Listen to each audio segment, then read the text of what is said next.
సిలబస్ని 4600 real క్వశ్చన్స్తో analysis చేసి ఒక ప్రియారిటీ లిస్ట్ అనేది ప్రిపేర్ చేసాము.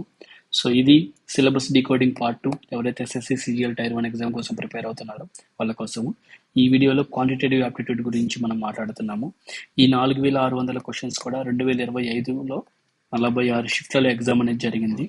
సో ఫర్దర్గా ఈచ్ సెక్షన్ కానీ చూసుకుంటే 1150 క్వశ్చన్స్ అనేది మనకి దీంట్లో దొరుకుతాయి. సో దీనిపైన అనాలిసిస్ చేసి ప్రియారిటీ లిస్ట్ అనేది ప్రిపేర్ చేసాం. ఆ లిస్ట్ ఏందో చూద్దాం రండి. సో ఇక్కడ అబ్జర్వ్ చేస్తే ఇది క్వాంటిటేటివ్ యాప్టిట్యూడ్ యొక్క స్ట్రాటజీ టేబుల్. సో దీన్ని మీరు స్క్రీన్ షాట్ తీసి పెట్టుకోండి. సో దీన్ని బేస్ చేసుకొని ఇక్కడ మీరు ప్రియారిటీ లెవెల్స్ అనేది ఇక్కడ మీరు చూస్తారు. P1, P2, P3 అని. P1 అంటే ప్రియారిటీ లెవెల్ 1. ఇది కంపల్సరీగా చదవాల్సింది. ఇవి మిస్ అసలు చేసుకోకూడదు. ఎందుకంటే ఇవి చాలా ఎక్కువ క్వశ్చన్స్ అనేది మీరు ప్రీవియస్ పేపర్స్లో చూశారు. సో ఇవి ఖచ్చితంగా మిస్ చేసుకోకూడదు. ఆ తర్వాత P2, ఆ తర్వాత P3 లీస్ట్ ప్రియారిటీ అంటే దానికి మీరు కొద్దిగా తక్కువ టైం కేటాయించమని, అంతేగాని వదిలేయమని కాదు. ఇది కూడా నేర్చుకుంటేనే మంచిది.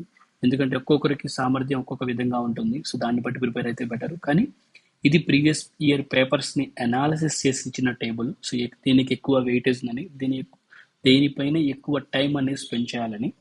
ఇక్కడ మీరు అబ్జర్వ్ చేస్తే తక్కువ క్వశ్చన్స్ ఉన్నా కూడా P1 ఇచ్చాము. ఇది ఈజీ టు లెర్న్ టాపిక్, యాక్చువల్గా చాలా ఈజీగా నేర్చుకోవచ్చు అని, అందుకని ఇది P1 అని ఇచ్చాము. సో ఏమైనా క్వశ్చన్స్ ఉన్నా, ఏమైనా డౌట్స్ ఉన్నా సో కామెంట్ అనేది చేయండి. అంటే ఇలాంటి టేబుల్స్ మీకు ప్రాపర్ PDF ఫార్మాట్లో ఏమన్నా కావాలనుకున్నా కూడా కామెంట్ అయినా చేయండి, ఈమెయిల్ అయినా చేయండి. Thank you.